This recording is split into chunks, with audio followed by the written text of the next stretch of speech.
Frankenstein, Chapter 13. Chapter 13. I now hasten to the more moving part of my story. I shall relate events that impressed me with feelings which, from what I had been, have made me what I am. Spring advanced rapidly, the weather became fine and the skies cloudless. It surprised me that what before was desert and gloomy should now bloom with the most beautiful flowers and verdure. My senses were gratified and refreshed by 1,000 scents of delight and 1,000 sights of beauty. It was on one of these days, when my cottagers periodically rested from labor, the old man played on his guitar, and the children listened to him, that I observed the countenance of Felix was melancholy beyond expression. He sighed frequently, and once his father paused in his music, and I conjectured by his manner that he inquired the cause of his son's sorrow. Felix replied in a cheerful accent, and the old man was recommencing his music when someone tapped at the door. It was a lady on horseback, accompanied by a country man as a guide. The lady was dressed in a dark suit and covered with a thick black veil. Agatha asked a question, to which the stranger only replied by pronouncing, in a sweet accent, the name of Felix. Her voice was musical but unlike that of either of my friends. On hearing this word, Felix came up hastily to the lady, who, when she saw him, threw up her veil, and I beheld a countenance of angelic beauty and expression. Her hair of a shining raven black, and curiously braided, her eyes were dark, but gentle, although animated. Her features of irregular proportion, and her complexion wondrously fair, each cheek tinged with a lovely pink. Felix seemed ravished with delight when he saw her, every trait of sorrow vanished from his face, and it instantly expressed a degree of ecstatic joy, of which I could hardly have believed it capable. His eyes sparkled, as his cheek flushed with pleasure, and at that moment I thought him as beautiful as the stranger. She appeared affected by different feelings. Wiping a few tears from her lovely eyes, she held out her hand to Felix, who kissed it rapturously and called her, as well as I could distinguish, his sweet Arabian. She did not appear to understand him, but smiled. He assisted her to dismount, and dismissing her guide, conducted her into the cottage. Some conversation took place between him and his father, and the young stranger knelt at the old man's feet and would have kissed his hand, but he raised her and embraced her affectionately. I soon perceived that although the stranger uttered articulate sounds and appeared to have a language of her own, she was neither understood by nor herself understood the cottagers. They made many signs which I did not comprehend, but I saw that her presence diffused gladness through the cottage, dispelling their sorrow as the sun dissipates the morning mists. Felix seemed peculiarly happy and with smiles of delight welcomed his Arabian. Agatha, the ever-gentle Agatha, kissed the hands of the lovely stranger, and pointing to her brother, made signs which appeared to me to mean that he had been sorrowful until she came. Some hours passed thus, while they, by their countenances, expressed joy, the cause of which I did not comprehend. Presently I found, by the frequent recurrence of some sound which the stranger repeated after them, that she was endeavoring to learn their language. And the idea instantly occurred to me that I should make use of the same instructions to the same end. The stranger learned about 20 words at the first lesson. Most of them, indeed, were those which I had before understood, but I profited by the others. As night came on, Agatha and the Arabian retired early. When they separated, Felix kissed the hand of the stranger and said, "Good night, sweet Safi." He sat up much longer, conversing with his father, and by the frequent repetition of her name I conjectured that their lovely guest was the subject of their conversation. I ardently desired to understand them, and bent every faculty towards that purpose, but found it utterly impossible. The next morning Felix went out to his work, and after the usual occupations of Agatha were finished, the Arabian sat at the feet of the old man, and taking his guitar, played some airs so entrancingly beautiful that they at once drew tears of sorrow and delight from my eyes. She sang, and her voice flowed in a rich cadence, swelling or dying away like a nightingale of the woods. When she had finished, she gave the guitar to Agatha, who at first declined it. She played a simple air, and her voice accompanied it in sweet accents, but unlike the wondrous strain of the stranger. The old man appeared enraptured and said some words which Agatha endeavored to explain to Safi, and by which he appeared to wish to express that she bestowed on him the greatest delight by her music. The days now passed as peaceably as before, with the sole alteration that joy had taken place of sadness in the countenances of my friends. Safi was always gay and happy.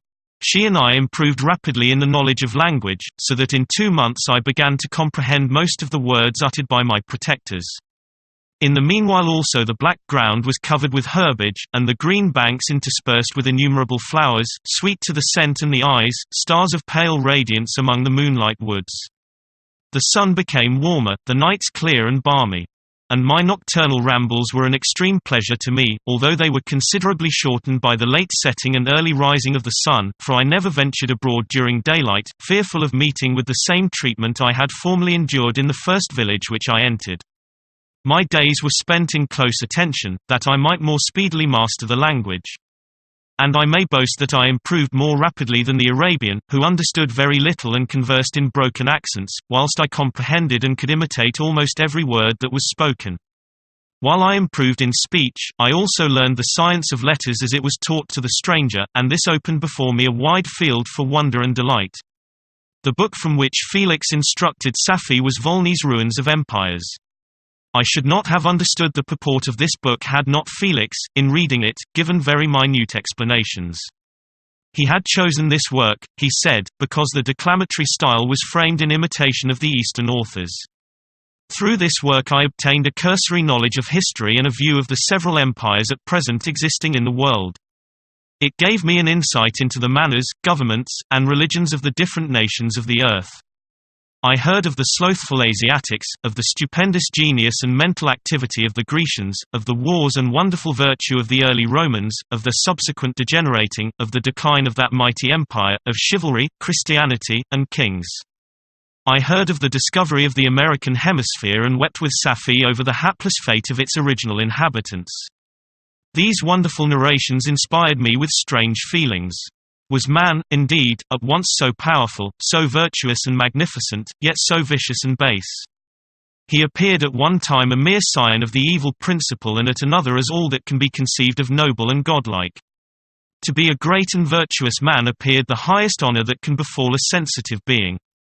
To be base and vicious, as many on record have been, appeared the lowest degradation, a condition more abject than that of the blind mole or harmless worm. For a long time I could not conceive how one man could go forth to murder his fellow, or even why there were laws and governments. But when I heard details of vice and bloodshed, my wonder ceased and I turned away with disgust and loathing.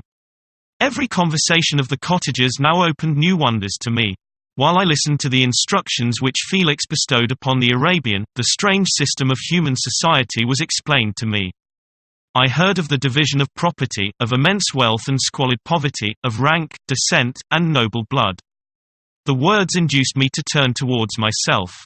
I learned that the possessions most esteemed by your fellow creatures were high and unsullied descent united with riches. A man might be respected with only one of these advantages, but without either he was considered, except in very rare instances, as a vagabond and a slave, doomed to waste his powers for the profits of the chosen few. And what was I? Of my creation and creator I was absolutely ignorant, but I knew that I possessed no money, no friends, no kind of property. I was, besides, endued with a figure hideously deformed and loathsome. I was not even of the same nature as man. I was more agile than they and could subsist upon coarser diet. I bore the extremes of heat and cold with less injury to my frame. My stature far exceeded theirs. When I looked around I saw and heard of none like me. Was I, then, a monster, a blot upon the earth, from which all men fled and whom all men disowned? I cannot describe to you the agony that these reflections inflicted upon me. I tried to dispel them, but sorrow only increased with knowledge. Oh, that I had forever remained in my native wood, nor known nor felt beyond the sensations of hunger, thirst, and heat. Of what a strange nature is knowledge! It clings to the mind when it has once seized on it like a lichen on the rock. I wished sometimes to shake off all thought and feeling, but I learned that there was but one means to overcome the sensation of pain, and that was death, a state which I feared yet did not understand. I admired virtue and good feelings and loved the gentle manners and amiable qualities of my cottagers, but I was shut out from intercourse with them, except through means which I obtained by stealth, when I was unseen and unknown, and which rather increased than satisfied the desire I had of becoming one among my fellows. The gentle words of Agatha and the animated smiles of the charming Arabian were not for me. The mild exhortations of the old man and the lively conversation of the loved Felix were not for me. Miserable, unhappy wretch. Other lessons were impressed upon me even more deeply. I heard of the difference of sexes, and the birth and growth of children, how the father doted on the smiles of the infant, and the lively sallies of the older child, how all the life and cares of the mother were wrapped up in the precious charge, how the mind of youth expanded and gained knowledge, of brother, sister, and all the various relationships which bind one human being to another in mutual bonds. But where were my friends and relations? No father had watched my infant days, no mother had blessed me with smiles and caresses. Or if they had, all my past life was now a blot, a blind vacancy in which I distinguished nothing. From my earliest remembrance I had been as I then was in height and proportion. I had never yet seen a being resembling me or who claimed any intercourse with me. What was I? The question again recurred, to be answered only with groans. I will soon explain to what these feelings tended, but allow me now to return to the cottagers, whose story excited in me such various feelings of indignation, delight, and wonder, but which all terminated in additional love and reverence for my protectors, for so I loved, in an innocent, half-painful self-deceit, to call them.